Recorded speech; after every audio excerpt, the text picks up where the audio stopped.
the end of another day. You know, I was thinking before we get started, we should tell people if they like these videos, they should like do things like hit the like button. Like, subscribe, share this podcast, and leave a review on Apple Podcasts, Spotify, or anywhere you are listening to this show. Or please share to anybody who's facing a criminal charge so that we can help them. You just like read my mind. There you go. We have something important to talk about today. Like we do. Really hardcore serious, hardcore real, and it's going to eat up a couple of our podcasts now because it's really important. Yeah, well, I mean, one of the things you'll notice if you just follow media headlines and you don't hear proper case examples of like the ones we're going to talk about, this concept that we've got this massive like rape crisis on university campuses, that women are being let down, that we need to design university tribunals or restore them like in the States because they changed to add more due process and now Biden is rolling it back. Yeah. But that's because like they're saying we must start from believing, and that somehow there's like a ton of victims who aren't being served by the system properly. So that's the narrative the public is getting, and so there's a lot of support from the politicians and from the general public to adopt these archaic, almost tribunal type systems and to try and change our criminal courts to match it. Yeah, and I think this merges with something which is really important for me to get across because 2-3 weeks ago, I had this social media battle, completely unexpected, where there's just an advertisement for my firm about defending people charged with domestic-related or sexual-related offenses. And I got chastised by one particular individual who was quite aggressive in their tone about how we should be defending victims and not accused people, and that people who are accused are guilty. And we know this exists, but I think what remains a troubling issue for us and why we're going to delve into this is, and we've got a merger between university campuses, investigations with people who are in university, but also with the overall concept that if you're charged with an offense, you're guilty, and or you must have done something wrong, and that all this hullabaloo that we create, the hyperbole about wrongful accusations, is really just bullshit for the most part, and it's not. And we're going to talk about this in a couple of Well, I think it's really examples. helpful for people to actually see specific cases because then, and have a sense that the accused people are people too. Their lives are destroyed over this stuff, and to actually see how easy it is for somebody to end up going through a whole criminal trial, even when there's evidence of innocence, like just staring in the face of the investigation that gets overlooked. So we had a case that we worked on together, and you kept on like driving me nuts because you kept on saying, "Oh, Diana thinks he's guilty," right? And it was such an infuriating case. I kept, every time I looked at it, I was like outraged that this kid was even charged in the first place. Right. So this was a kid at university. Yeah. So we're not scripting anything. We have facts based upon a real case, which was quite voluminous, where we have to work really hard to put together materials to finally convince a Crown attorney to withdraw. And the Crown attorney in the end did the right thing. But let's set the stage for this. This is real, and this is but one example of a false accusation, and it's really important to personalize this. This was a young gentleman in his early 20s who was a 4.0 GPA or 4.0 GPA at a university in a very hard program, doing exceptionally well. A real gentleman, a very nice guy who had a bad relationship with somebody. That bad relationship became criminalized, where he got charged with multiple offenses, including a number of assaults, threatening, and sexual assault, which turned his life upside down, caused a university investigation at the same time of the criminal case, where you and I had to make a strategic decision to deal with the university investigation before we even came close to having a trial in the criminal case. But the psychological and emotional impact on this young man, which is real, was tremendous, where he was looking at not only the obliteration of his liberty, but the obliteration of his career. So this was a really good student who was looking at a university taking away his academic career for just allegations that were frankly, on their face, well, let's break down the many of them that were yeah. just baldly stupid and false. So let's break it down. So, well, you've got one part, because we put together sort of our outline of the case, and so just going through it again tonight, you've got issues involving the police and the way the police investigated. Let's start off with the police investigation, because that incensed you more. So what we're going to do is we're going to start from the beginning and do this in a forensic way so that you understand what happened. So he gets arrested. He goes to the police.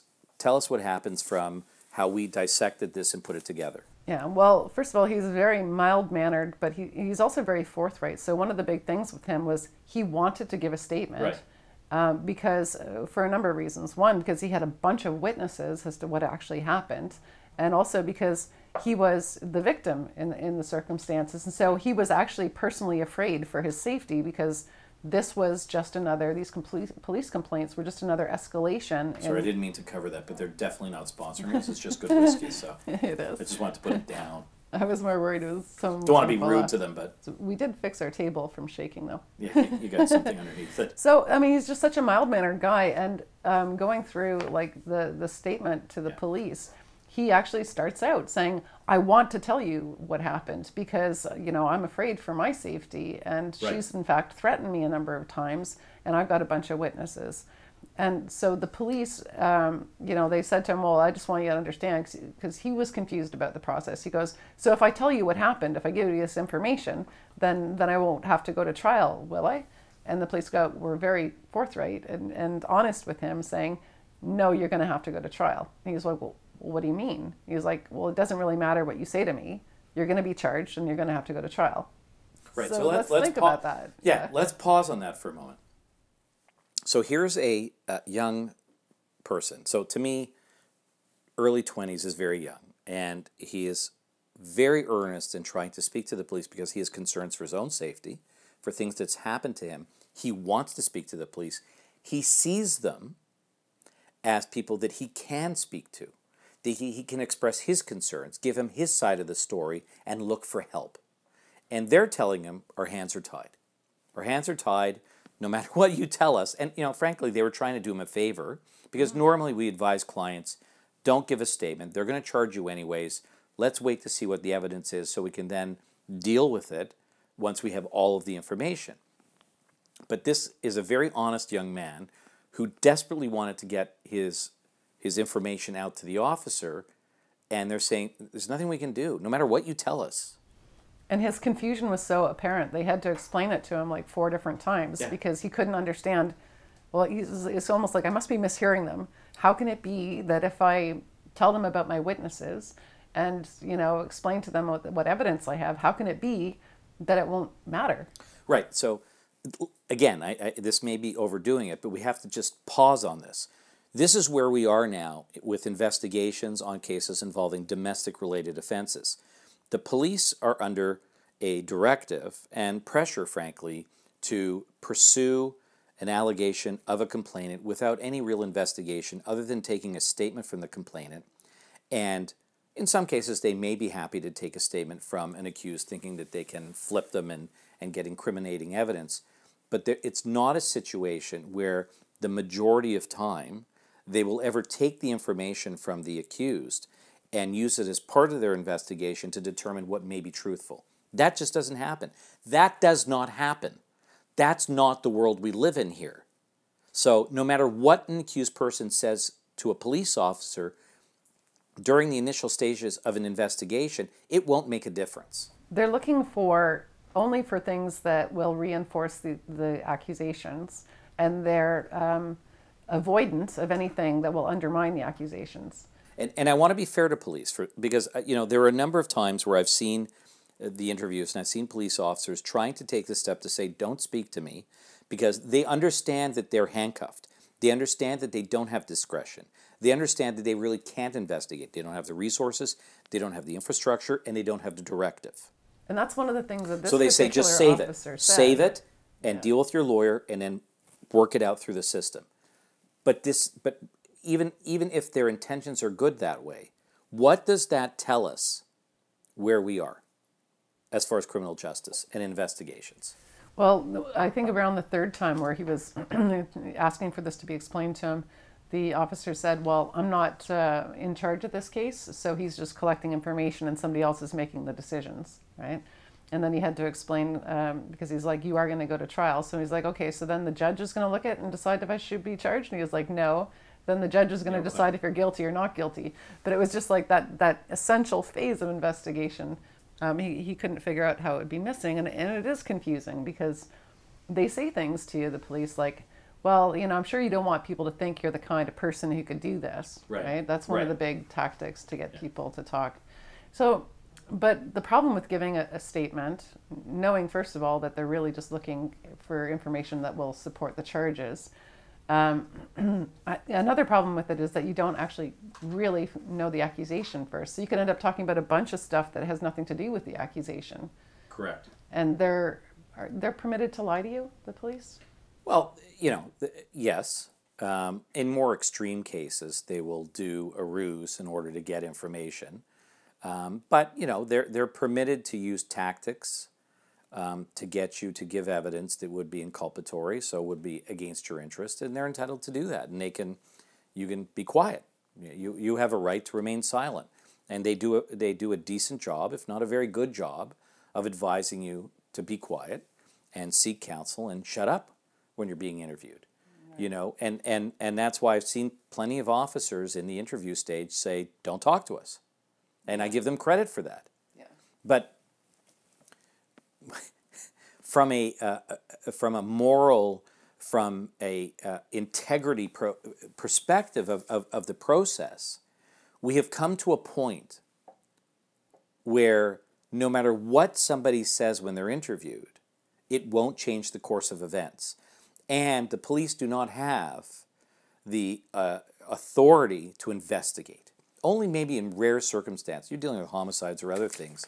But in these types of cases, they're not doing that. And so that's why you and I may be overemphasizing this, but I think it's very important for somebody to understand, if they give a shit about criminal justice, and if they are truly, if somebody's watching this and they have that distorted, insane belief that people don't get falsely accused of criminal allegations on a regular and consistent basis, you're just on Mars. Or that because charges that happens. Wouldn't be laid if there wasn't evidence.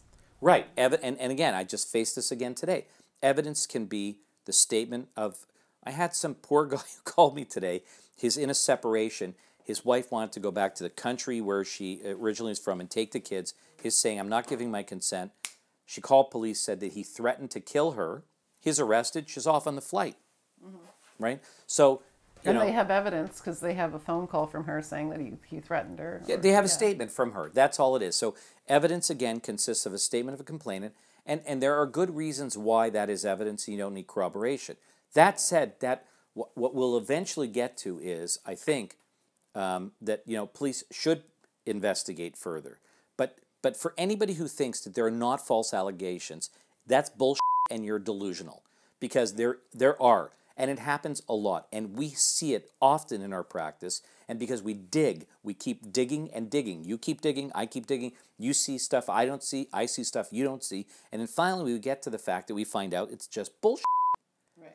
But it's frightening, and that's why we're doing these two podcasts on actual real cases. But but there is no such thing as all allegations are true. In fact, that's just a fallacy. Well, and in terms of public faith in the system and their understanding how these things happen, in this particular case, this kid gave them 4 names of direct witnesses. Yes. Not just character witnesses, but he said somebody else was there. And in one allegation, his new girlfriend was with him in the room while the entire thing took place. And I think there were 2 charges based on that event. She was a direct witness from start to finish of the entire thing. And every time he told them a name of a witness, the officer said, "Can you spell that name for me?" So you would think if he wants to know the spelling of the name, he's going to look them up and he's going to follow up on interviewing them. So that's an excellent point. So now I'm going to read from what our breakdown of the case was. This is our actual breakdown, which we provided to the Crown. So there was a charge where our client was charged with an assault when the complainant had come to his residence and essentially forced her way in and got into the building through deception, refused to leave his apartment, took phones that didn't belong to her. So that's trespass already. Right. And took other items that didn't belong to her, and a witness was on scene. So it's theft. We got trespass and theft. Trespass and theft, and there was a witness who was offered up to the police to testify, give evidence to the police, and eventually testify to say, this is what really happened.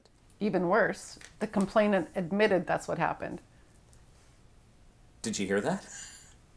In her own statement. In her own statement. She gave a full statement, and she told the police this. That she got access to his university building By lying. Borrowing somebody's key, not telling them the truth about what she was doing there. Yeah. So sneaking into his building, then confronting him and his girlfriend, getting angry over the fact that the girlfriend was there, and freaking out, grabbing their phones from them, and then demanding a whole bunch of stuff, some of which wasn't hers. Right. This is like pretty much her own statement to police. It's her own statement. He pushed her out. Yeah.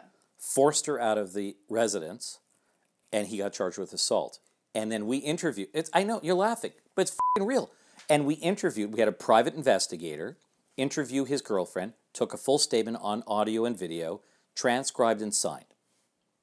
And they also had, I think, confirmation And his charge with assault. From the person who loaned her the key, which they didn't need confirmation because she admitted that she got the key Gave from the this key other person. unlawfully to him, Right. to her. Yeah. That's right. And she wasn't exactly sure at what point of If we had an audience, they'd be gasping, yeah. right?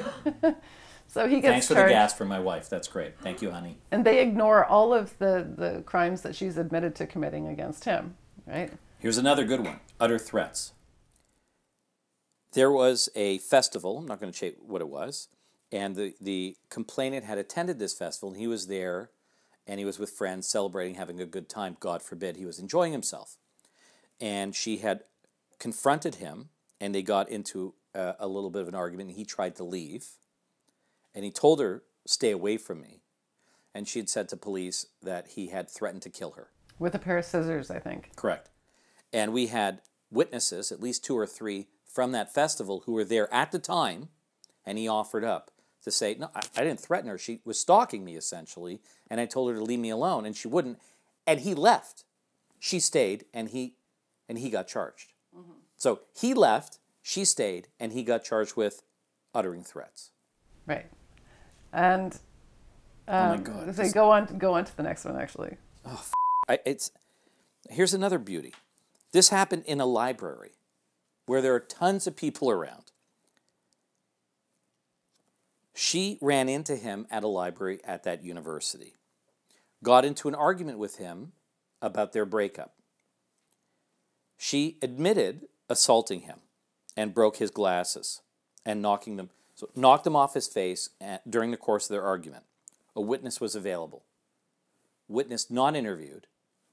Our client was charged. Yeah, his new girlfriend, he said to her, run, because he was afraid of her, and he was afraid that the girl would attack his girlfriend. So she went, and so she witnessed the beginning of it, but she didn't see the rest. Because right, and there was another they were one both like afraid of this So complainant. she doesn't necessarily admit all this, but he gets charged with assault.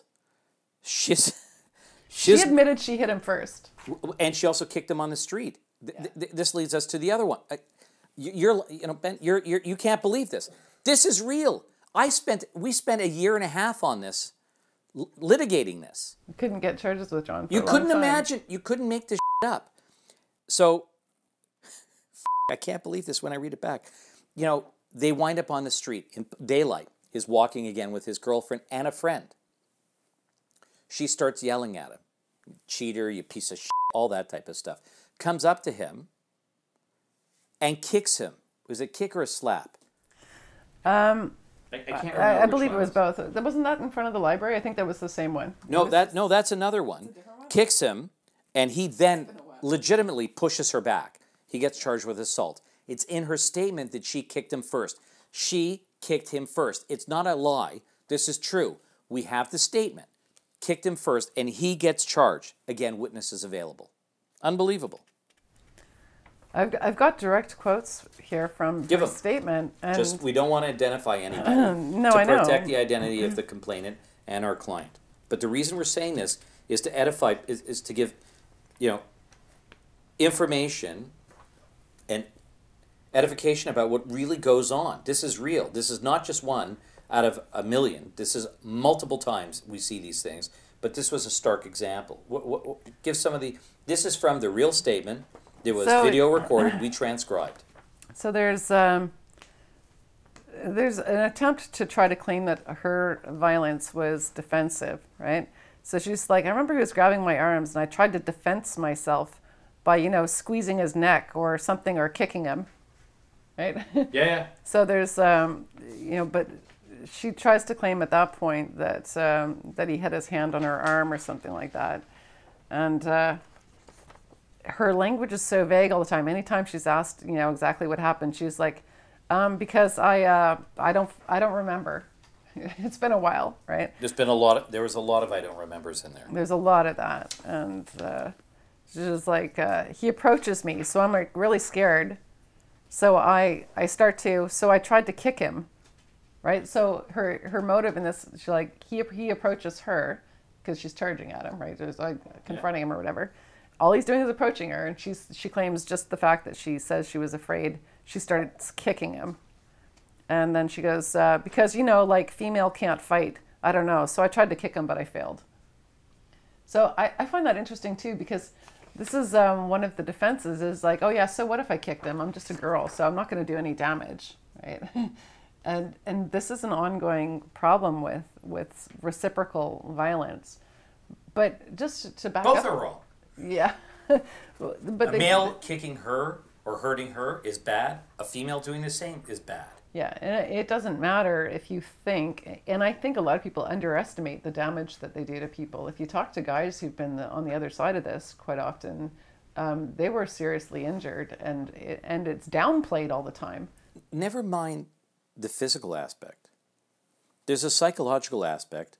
If you're in a relationship or trying to get out of a relationship, which is bad, whether you're male or female, and somebody doesn't want to let you go, and somebody wants to stalk you, and somebody wants to harass you, and wants to assault you or threaten you, it's bad on both sides. Well, that's the thing. Men suffer just as much as women.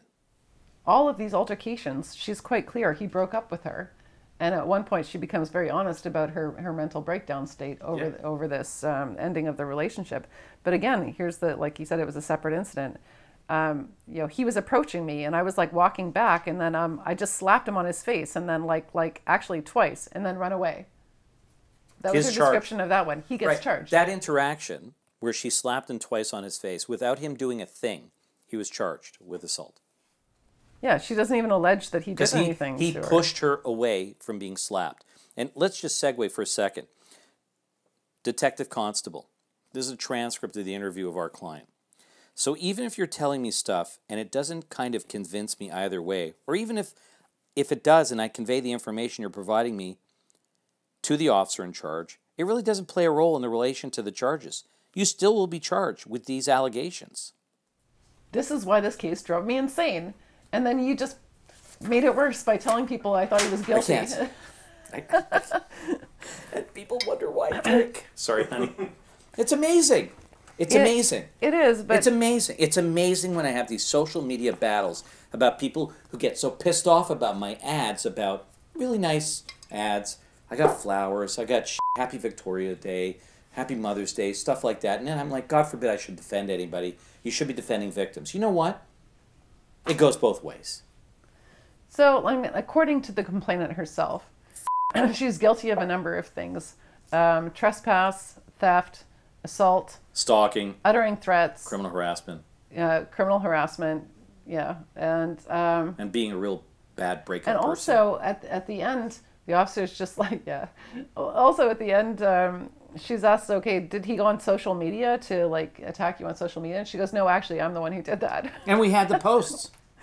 I know, and they were just as threatening as this is even better. Attacks with the scissors. This is even better because we live in the age of misinformation on social media. Like, we haven't seen it a billion times now with misinformation on social media and how damaging that can be.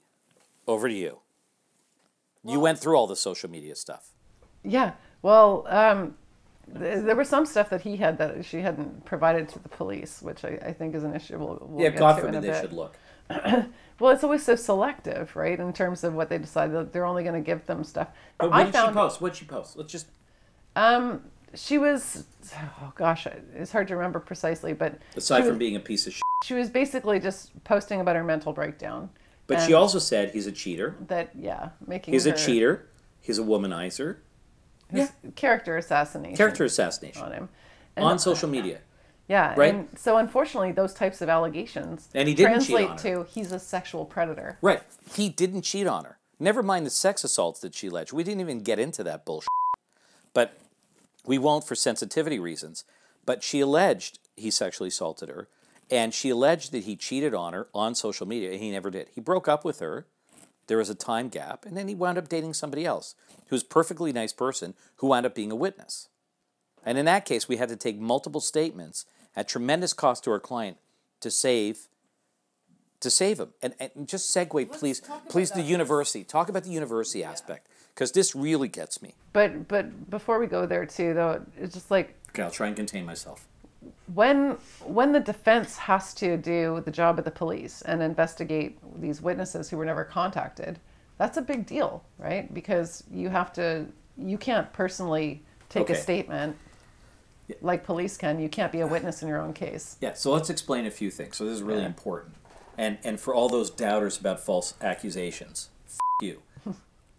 Imagine this, okay? You're This accused is of not the only case like this. No, it's not. I've had plenty. That's why I am where I am now. But you're accused of a criminal offense, and you go to a lawyer, and you got to hire a private investigator then to interview witnesses. Well, first of all, you got to make sure they're available, have their contact information, and pray to f***ing God that they're going to speak to your private investigator. Because there's a difference when police attend, because they have the authority of the state. They have a gun, they have a badge, they come, you can be charged if you lie. And I get that. And that's why when police do interviews, it's sometimes more effective in that way. And I've seen on a few occasions where police have gone above and beyond, have done investigations, and have undermined the evidence of the complainant.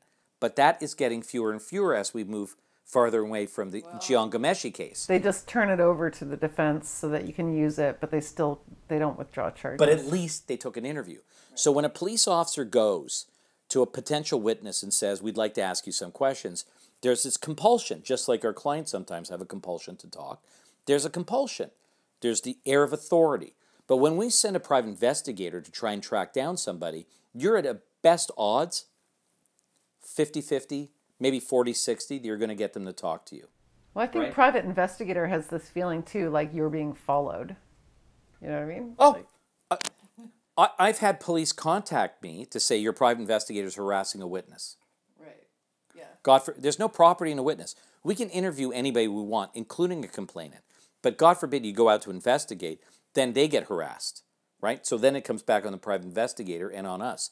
But really, you have to go get those witnesses, hope to God that they're going to speak, to your private investigator, and then give a statement. And we make sure that the private investigator video, audio records it, transcribes it, and gets it transcribed. So this is solidified when we get the evidence. But that costs a lot of money, a lot of time, and a lot of hope that we're going to get that evidence. Where the police could have interviewed them as part of their investigation 100%. In the public interest. 100%. And what's the public interest? Is the public interest to just simply believe an accusation, or is the public interest to get at the truth? You would think it's to get at the truth. It's not. I know. It's not. Let's not have an illusion about that. It's not. Now it's to encourage more reports by making sure that nobody gets charged with making a false report. It seems to me that's, because it's always like it'll have a chilling effect. But okay, so with the private investigator, a lot of people would think, well, why do you have to go through all that? Why don't you just interview them yourself as a defense lawyer? If I interview anyway, I become a witness. Right. So how does that work? So if I'm representing a client and I go out and seek evidence from a potential witness, I take a statement from them.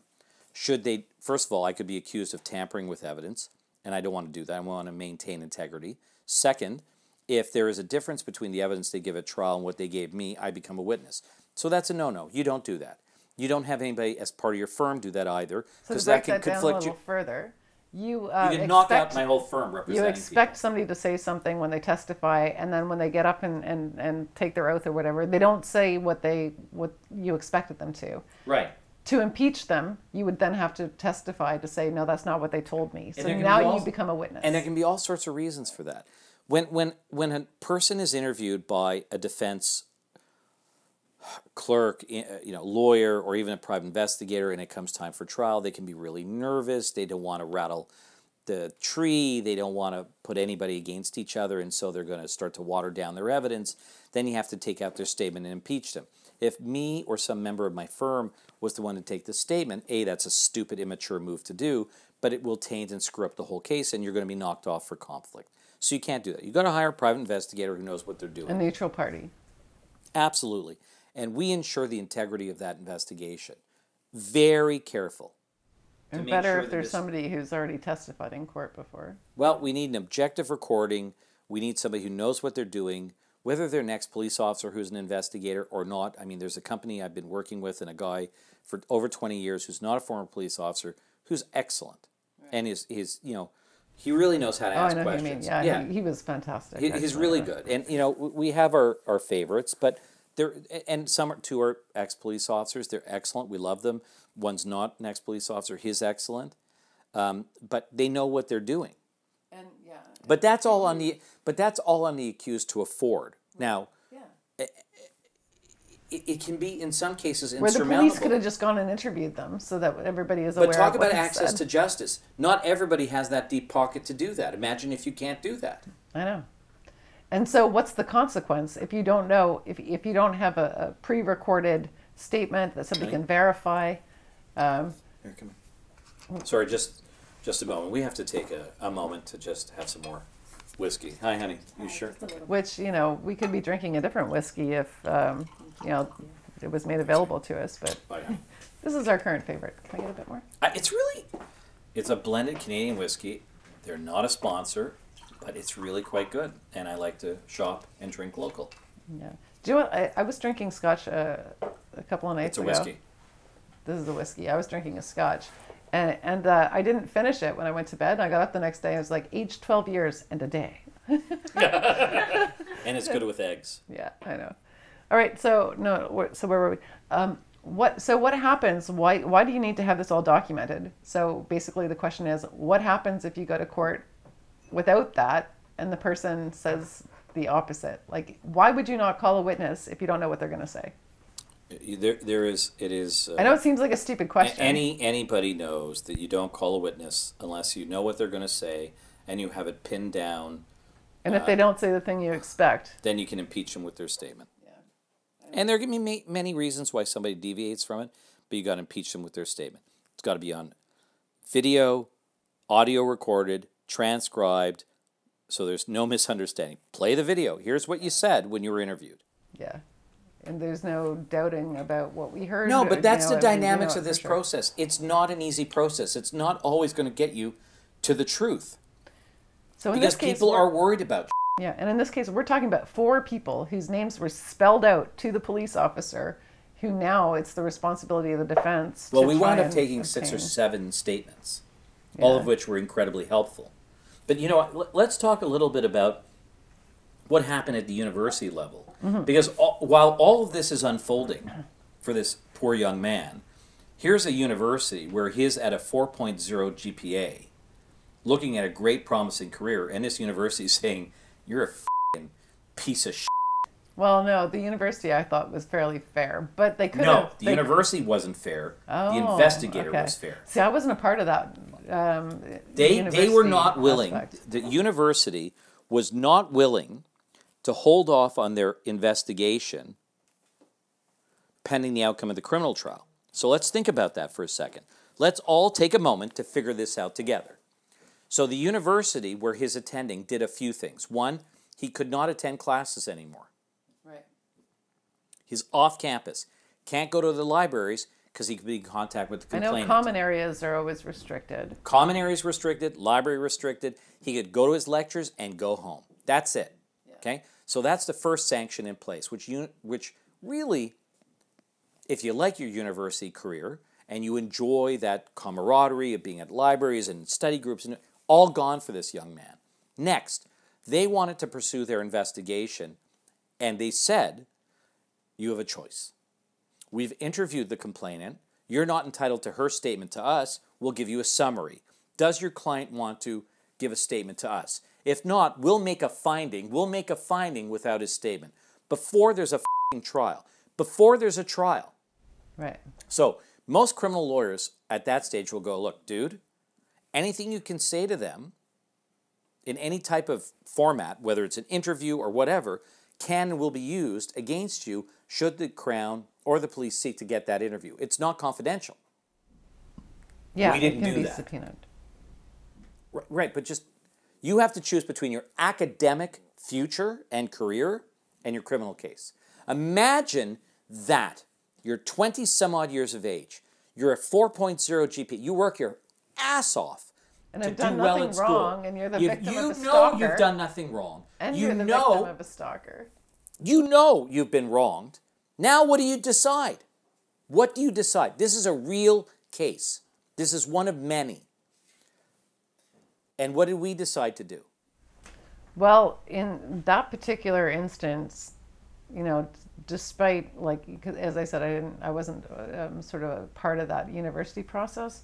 You're saying that they wouldn't give him anything but a summary. So he would only get it. He only was entitled to a summary of the accusation of the complainant, which really didn't matter to us because we already had the statement of the complainant. And then what I decided to do was... The case was so strong and he had multiple witnesses and so on, so it was worth it for him to protect his Right, so we right made a to an strategic education. decision. Yeah. They hired, to the credit of the university, a lawyer who was a criminal lawyer, a former prosecutor, who was and is an excellent lawyer. So she was an excellent Crown prosecutor, federal prosecutor, and then became a private criminal defense lawyer. She's excellent. Reached out, worked within the limits that she could, and I decided, I know this person is full of integrity. I'm going to cooperate. So I disclosed our interviews. I disclosed the statement of the complainant. And then you and I decided, because I had to chat with you, we got to talk. Yeah, I remember talking about it at the end. We This debated. wasn't there at the beginning of it. Yeah. No, but we debated about it after, once I got further on in the process. And I decided, that's it, my client's going to speak to her. We're going to be interviewed.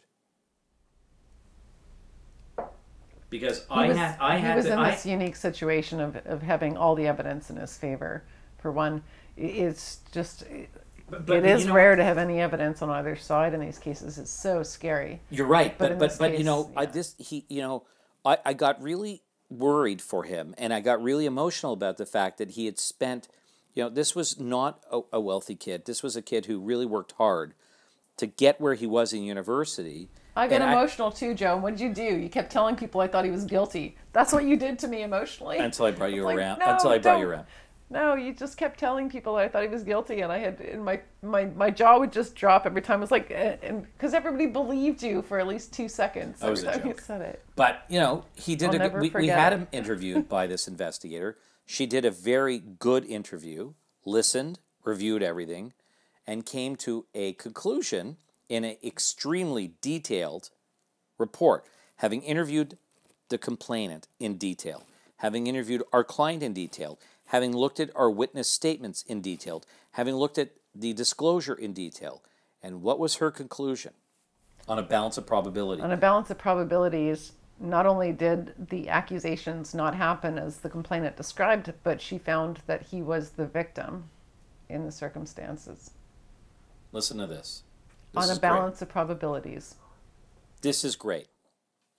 This lawyer hired by the university did a far better job in analyzing the evidence.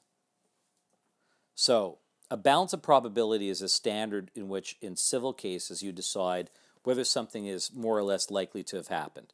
It's like 53%, is it likely to have happened? In criminal law, it's beyond a reasonable doubt. So this is a much lower threshold. So this investigator found on a much lower threshold that essentially the complainant was full of lying and had committed criminal acts. Mm-hmm. And this was all based on evidence that was either in the possession of the police and therefore the Crown, or could have been in their possession. Yeah. Without our assistance. And so finally, the charges are withdrawn because you were able to give them. Well, I disclosed the report of the investigator from the university, which was an extremely well-written, well thought out, well analyzed. I mean, I hope she gets appointed to be a judge, because that's the type of person I want to appear in front of. Did an outstanding analysis, and then we presented it to the Crown with all the other evidence we had previously appointed. Like, we sent her. Not only was it a lower standard, a balance of probabilities, they're not even compelled to honor the rights of an accused person like they do in court. Yeah.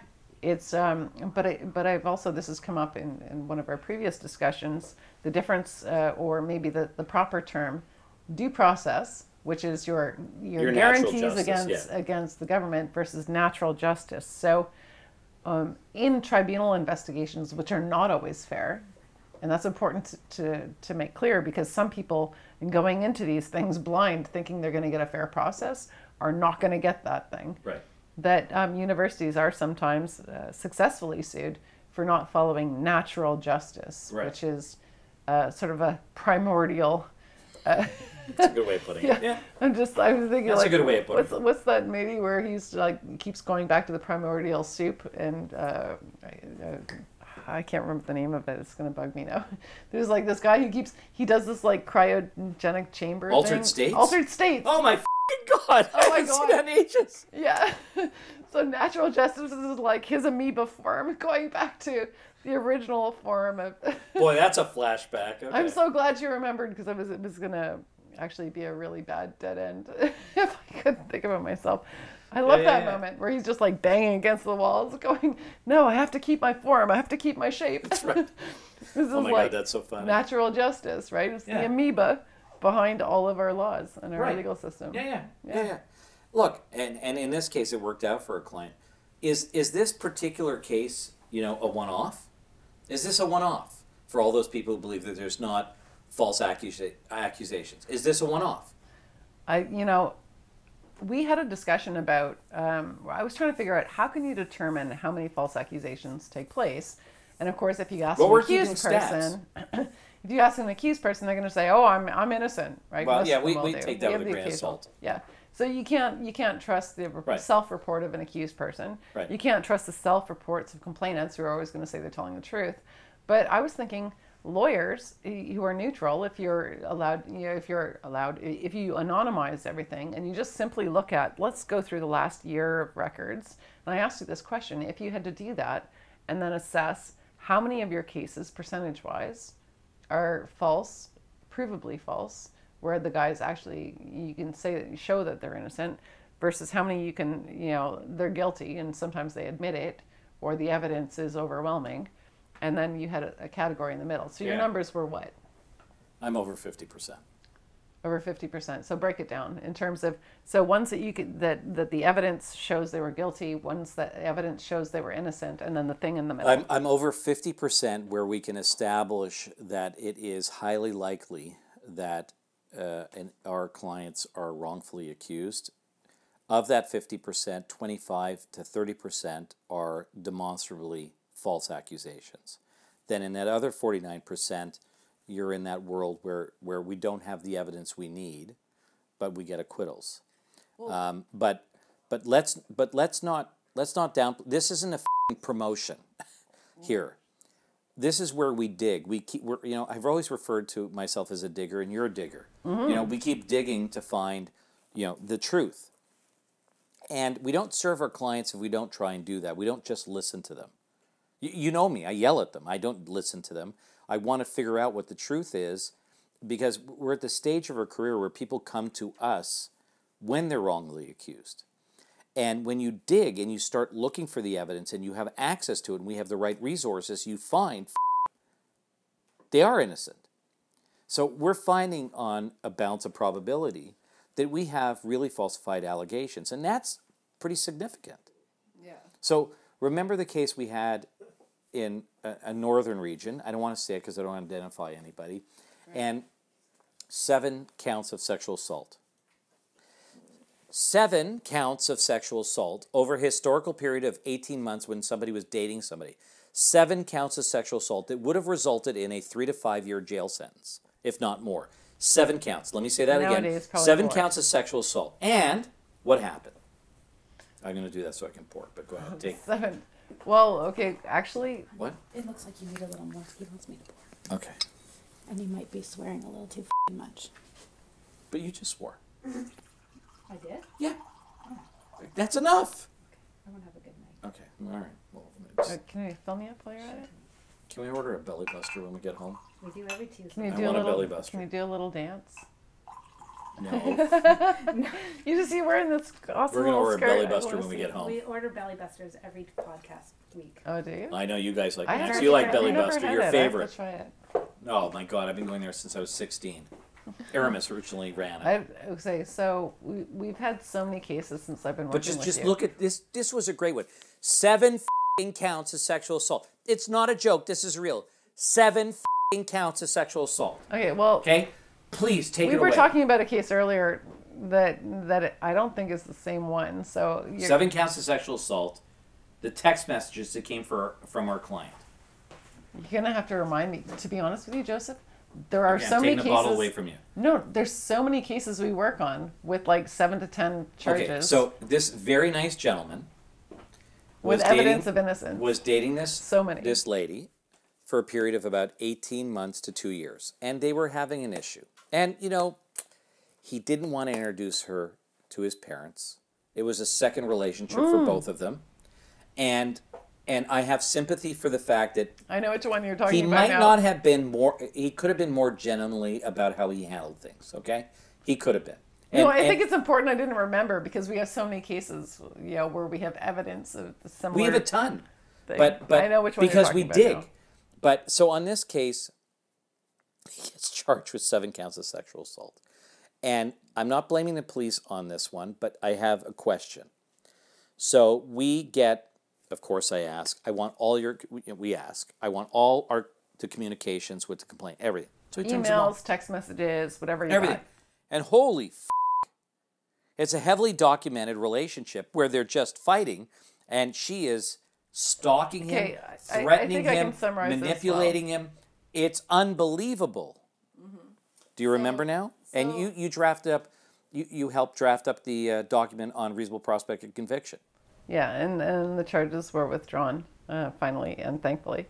So this was Good the Crown situation. Yeah, she was. She was fantastic. She was excellent. She really got it when she saw the full communications. Yeah. So what was going on in this case was the complainant wanted to be close. She was wanting to meet his parents, and he was saying, well, I'm not really sure if I'm quite there yet. Right. And so she started getting obsessive, which plays out in what happens after the end of the relationship, where she's just like, how come you won't introduce me to your parents? And And on he your was a bit everything. of a dick. He was a bit of a dick. Okay, well, no, I was going to get to the funny message that actually had me laughing out loud. So he's really hesitant because of cultural issues. They were from different cultures. Yeah. And so that was one of the issues involved. And so at one point she's like getting really pushy with him and stuff. And then he's just like, no, I want to put an end to it. And she comes back with, I will never let you go. Even if you drop me, I'm not going to. I'll always be thinking about you, and I'll always love you. I'll never find anybody else. And Like, I'm not going to stop. really? I'm not going to stop I thought you were going to say, I'm not going to stalk you. I'm not going to She might as stop well have said that. contacting I'm not you. even going to stop stalking you. No, He you said got that. crazy. I'm not going to stop contacting you unless you call the police and have them stop me She from literally- contact. yeah. She literally f***ing wrote that. Yes, I know. And so we provide these communications where he's got very little to say except for "F off, get out of my f***ing life, you stupid whatever." Yeah. So I would have liked if he handled it better, but we would have liked if he'd handled it better. But you know what? If you're in a situation where somebody is like really messing with you like that and threatening you to not go away, what you end up doing is like, I'm going to make this person not like me anymore. But it was so... Yeah, but like to be fair, like from an emotional standpoint, you can be a bit sensitive about the other person's needs. So we're not judging it that way. It's a dynamic. Somebody cares for you, and you got your issues. That said, you can't commit a criminal offense either way. But this person literally wrote, I will not stop contacting you unless the police contact me and arrest me. And that's in a message. So we turned it all over. We did a very good roadmap. No, And what I hand it was over saying, to like the nature to of the his Crown. message, if that was something he was saying to her on a regular basis, then that would sound abusive. But the fact is that this guy is just sitting here being super polite, and then he finally just says, He blew up. "Leave me." And Yeah. you know, but the thing with criminal harassment is you have to literally tell the person in strong words, "Stop contacting me, leave me alone." Unless you're a And man. that's what he did. And when I actually read it, I was like, you know, like almost like You were laughing your head off. spit take. You were laughing your head off. And then he stopped. He didn't Stop communicating. Yeah, but she didn't. She Nope, kept on she did not. contacting him. So this brings us to an issue. Yeah, hold on. Let's not finish there for one Okay. second. So we gave all this to the Crown with a roadmap, and they withdrew. And now the issue you're thinking about is privacy, investigation, Yes. messaging. How much privacy do we afford a complainant to the detriment of the truth? Over to you. Well, we do have a ruling in this case because I'm a legal researcher. I happen to know these things. Yes, you do. And I really like this decision, and this is from Justice Brees Davies, who actually went to Parliament to try and stop new rules of evidence and so on, and then she became a judge after making those submissions to Parliament. And her ruling it's got a really great array of things to think about, and I think it should have been taken a lot more seriously. Yeah. Why is it that a complainant can go into the police and give them messages, text messages, that can be used against them to support their claim, but we're not concerning ourselves about the privacy of those communications because they're text messages. They were sent between two individuals. Yet a complainant can go in and they can selectively choose which text selectively choose Right. which ones. But if an accused person then wants to give the whole record of all the other text messages, they now have to make an application because the privacy of the complainant is at issue. Right, but what I think, and I have a lot of respect for Justice Davies, as she was as a lawyer and as a judge. The kernel of what we got to grab onto there of brilliance, which is what a lot of us have argued, and I have put into my disclosure requests for about over 15 years, is I want the communications from the complainant to the accused. Seize their phone, analyze it, and turn it over.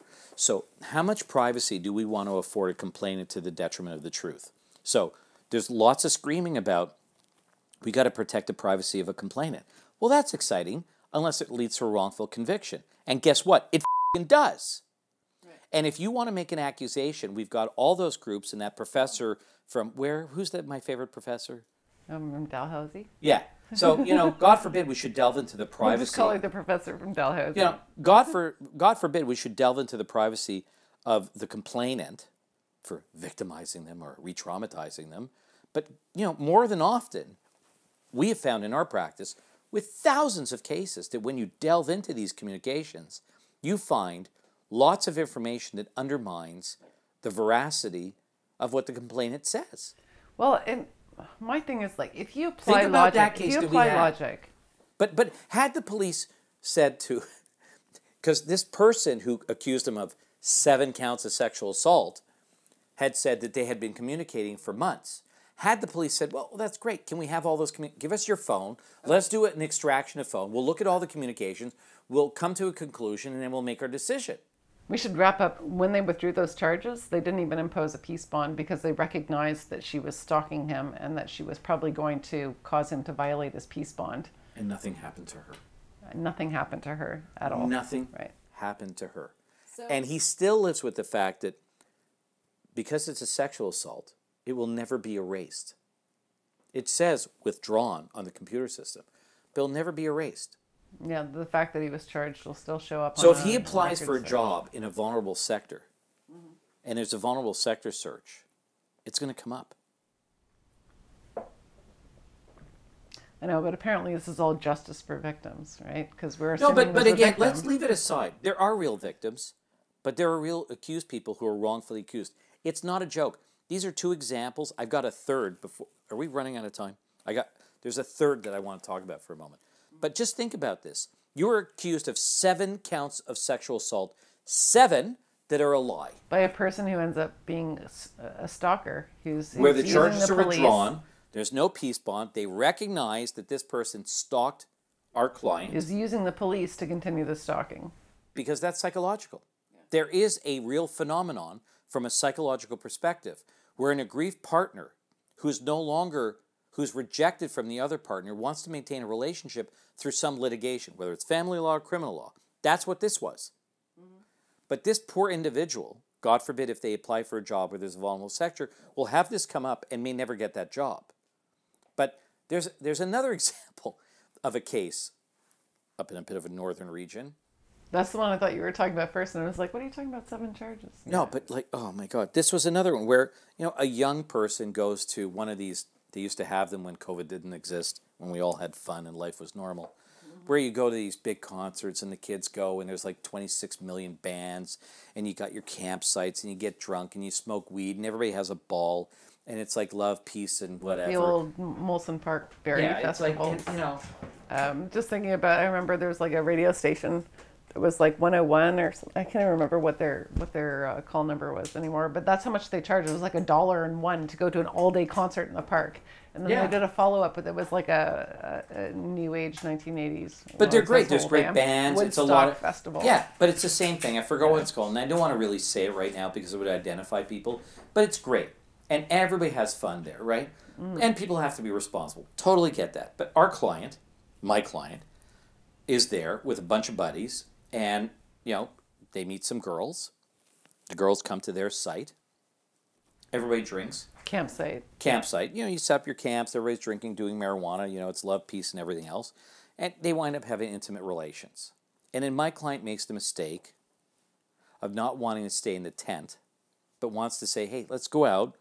Literally, it's in the statement. Let's just go out and hang out with everybody and just continue to party a little bit, okay? Right, yeah. She leaves on her own. Conversation's not that She's interesting. pissed. She leaves on her own accord.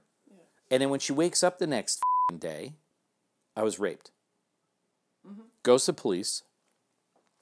Alleges she was too intoxicated to consent. The police, at least, God bless this police service, they went out and interviewed a whole bunch of people. But here's the interesting thing. Those people that supported the complainant's evidence, they videotaped their statements. Those that did not support the complainant's evidence, they took handwritten notes and had them sign it.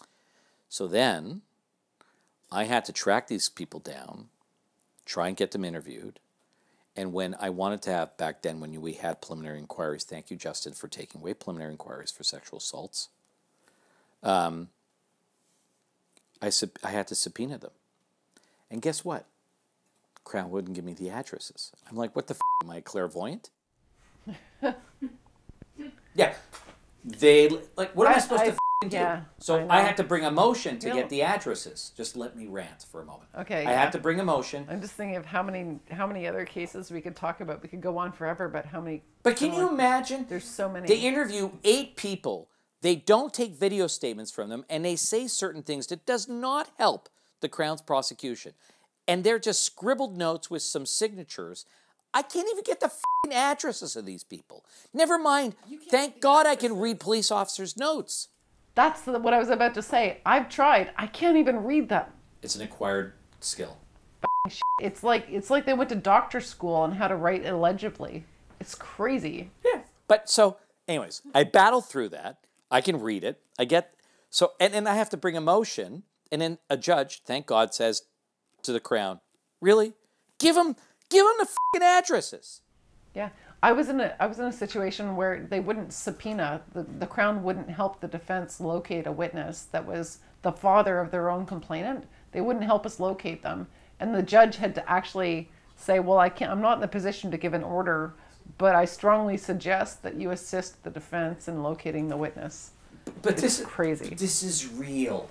This is real. This is not bullshit. We're not just saying this so you actually... I've been only doing it for... We're not saying this so you 3 actually years, like, 3 or 4 review, or subscribe to our podcast. Okay? This is real shit that goes on. This is real shit. And so And when I it was comes lucky for enough... you, you're going to be wondering how it all happened. No, but I when was it comes lucky for enough you. to be able to subpoena these people to a preliminary inquiry. Let me segue for a second. Preliminary inquiry is a hearing before a trial where the Crown proceeds by indictment. It's been in existence for 3 years until Justin Trudeau. 3 years? More than that. 300 years. 300 years until Justin Trudeau and Wilson Raybould, the Justice Minister at the time, eradicated it because they didn't want victims to testify more than once. F*** you. You took away those prelims, which are incredibly important. This prelim was a perfect example. I subpoenaed every single witness. And when I was done, guess what happened? Pausing, dramatic pause. Somebody say from the audience, the charges were withdrawn. You know why? Because he was f***ing innocent. He was f***ing innocent. The complainant, not only when she was pissed off after he wouldn't f***ing cuddle her in the tent, left the campsite and went to another guy on another campsite and started making out with him. And I subpoenaed that motherfucking witness, and I asked him, hey, did she ask you for consent? Mm-hmm. Well, but just think about that. This is real. I asked the guy, did she ask for your consent before she mounted her lips on yours and grabbed your crotch?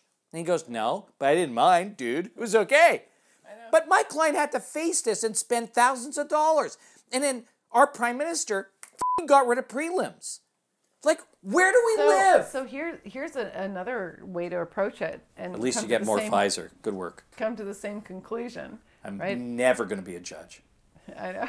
But never. It's okay, I don't want to be. Go ahead. I know.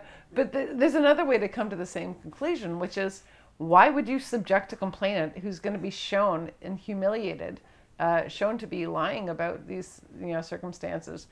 There's no benefit to proceeding to trial for the sake of saying that you took it to trial because you believe witnesses, if you're going to humiliate the person because they're clearly, the evidence did not support a conviction. Is it not better? So did we get it? Look, you know what? Reasonable prospect of conviction. Maybe we'll finish with that. So reasonable prospect of conviction. Why is that important? Why do prosecutors have to concern themselves at all with a reasonable prospect of conviction? And I'm going to say this. A lot of prosecutors that we deal with take a judicious approach to that. They care. Why is it important? Because they have to assess their case at every point that we go forward in a case, whether there is a reasonable prospect they could get a conviction, because the integrity of the process is important, and they don't want to prosecute an innocent person. The problem is, innocence is in the eye of the beholder, just like beauty, just like evidence. Evidence is in the eye of the beholder. And that's a perfect example of how you viewed evidence. Evidence that supported the complainant's allegations was evidence. Evidence that did not support it didn't deserve a video statement, didn't deserve a transcript, didn't deserve anything. God forbid that anybody should have tried to find out that he was actually innocent. Yeah. And we don't need the courts bastardizing tests, whether it's about capacity or consent, to the point that we no longer consider what the real facts are in a case. Right, I mean, get into capacity to consent, because that's a whole other podcast. No, I get it. We've covered it before. But we need to be careful not to bastardize the evidence to the point that it's going to be impossible to defend a case. But that we want to jump over backwards to be politically correct about what it is to defend, the rights of a particular group, because they believe they're being persecuted or they're subjected to abuse and ongoing stuff. It's better that 11 guilty people go free, and one innocent person. And I'm going to say it's my version. We go to 11. That one wrongfully convicted person goes to jail, but it's wrong, and we don't have that here in this system now. We're going in the wrong direction. These are but 3 examples. We have a lot more. We can go on at length, and we're going to go on the next podcast about it. But these are real examples, and people have to take this seriously. They do, and you and I do a good job of uncovering the truth. There has to be a human face. And so, maybe let's return to where we started, which is this young, very brilliant young man who is so mild-mannered, so polite, just articulate and, compassionate. And he's got all these great mild-mannered qualities. And his life was going to be destroyed before his very eyes. But now he has a future, and he's going to have success, and he's going to live a good life thanks to us. I know. Until next time.